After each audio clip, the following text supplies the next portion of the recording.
ఈరోజు దేశవ్యాప్తంగా కూడా సీతారాముల కళ్యాణం అత్యంత అంగరంగ వైభవంగా జరుగుతోంది. సిద్దిపేటలోని మరి రాముల వారి ఆలయంలో ఇప్పుడే కళ్యాణానికి పట్టు వస్త్రాలు సమర్పించడం జరిగింది.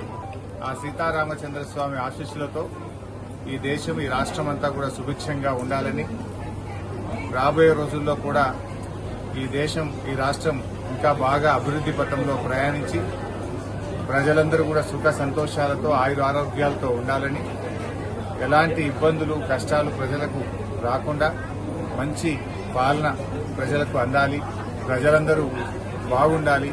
ఎందుకంటే ఇప్పుడు ఒకవైపు అమెరికా వేస్తున్న సుంకాలు, ప్రపంచవ్యాప్తంగా వస్తున్నటువంటి మార్పులు, వీటన్నిటి నుంచి కూడా ఆ రాముల వారి దయతో బయటకు వచ్చి మన రాష్ట్రం మన దేశం మంచి అభివృద్ది పథంలో ప్రయాణించాలని, పాలకులకు మంచి భక్తిని ముక్తిని కలిగిస్తూ వారు చక్కటి పాలన అందించే విధంగా వారికి ఆ రాముల వారి ఆశీస్సులు కూడా ఉండాలని కోరుకుంటున్నారు.